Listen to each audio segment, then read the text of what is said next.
Biasanya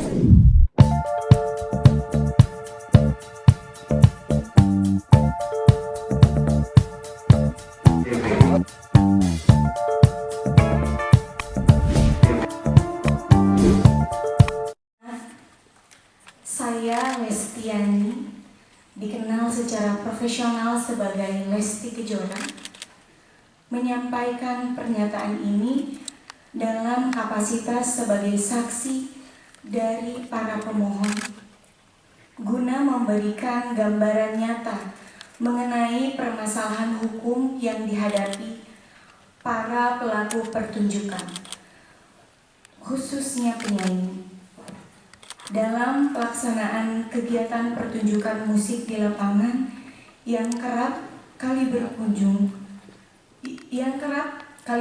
pada ancaman pidana dan gugatan perdata karena multi tafsirnya ketentuan Undang-Undang Hak Cipta.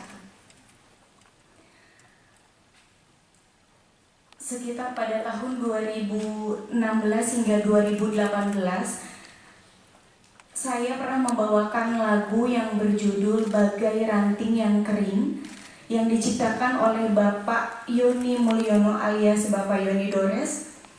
Salah satunya dalam satu acara pernikahan yang diselenggarakan di Subang, Jawa Barat. Lagu tersebut saya bawakan atas permintaan pihak penyelenggara sebagai bagian dari daftar lagu yang telah disepakati. Video-video dari pertunjukan tersebut kemudian diunggah oleh pihak lain, penonton atau penyelenggara, ke sosial media atau di kanal digital yang dikenal YouTube, serta terdapat beberapa unggahan yang berisikan materi berupa foto saya yang ditempelkan sebagai thumbnail atau cover dari video lagu-lagu ciptaan dari Bapak Yoni Dores. Saya dan pihak manajemen tidak mengetahui atau menyetujui proses unggahan tersebut maupun elemen visual yang digunakan oleh pihak lain. 8 tahun kemudian, tepatnya pada tanggal 1 Maret 2025, saya menerima surat somasi dari kuasa hukum pencipta lagu Bapak Yoni Dores yang menyatakan bahwa saya dianggap telah mempertunjukkan karya cipta tersebut tanpa izin langsung dari penciptanya. Di dalam surat somasi tersebut, saya bahkan dituding telah melakukan pelanggaran ketentuan pidana dalam Undang-Undang Nomor 28 Tahun 2014 tentang hak cipta. Tidak berhenti sampai di situ, pada tanggal 18 Mei 2025, saya mendapatkan informasi bahwa Bapak Yoni Dores secara resmi telah membuat laporan polisi terhadap diri saya ke Polda Metro Jaya dengan tuduhan melakukan pelanggaran hak cipta atas penggunaan lagu ciptaannya tanpa izin. Hal ini menimbulkan perspektif negatif terhadap diri saya, karena dengan adanya laporan tersebut, saya seakan-akan telah melakukan pelanggaran terhadap Undang-Undang Hak Cipta, sekaligus menunjukkan kegambangan norma hukum terhadap pelaku pertunjukan seperti saya. Saya sebagai penyanyi profesional, saya rutin diundang untuk tampil di berbagai acara, pernikahan, konser, pertunjukan panggung, dan kegiatan publik lainnya.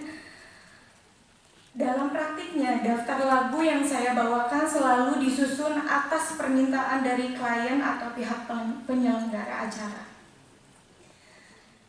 Biasanya saya menyanyikan lagu sekitar 6 atau sampai 8 lagu dalam satu pertunjukan, kurang lebih separuhnya adalah lagu milik saya sendiri dan sisanya adalah lagu milik pencipta lain.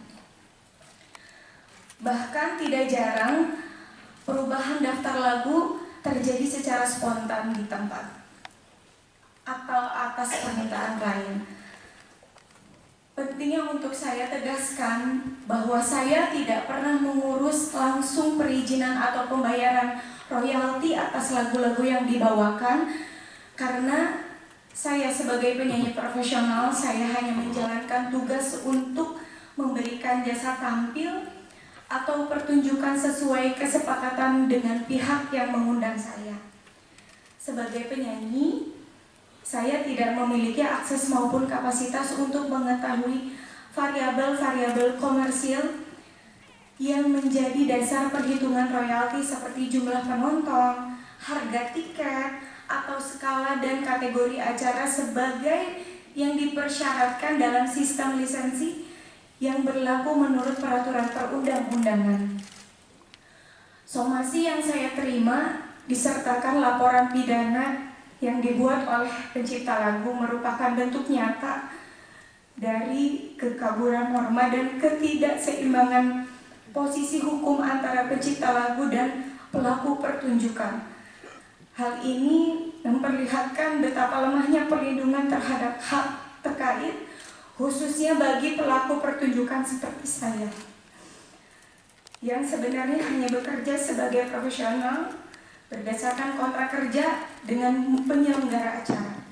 Jika penyanyi yang hanya menjalankan tugasnya sebagai pelaku pertunjukan dapat dituduh melanggar hukum pidana hanya karena membawakan lagu populer, maka praktik ini menciptakan kebiasaan buruk bagi dunia pertunjukan dan industri hiburan nasional.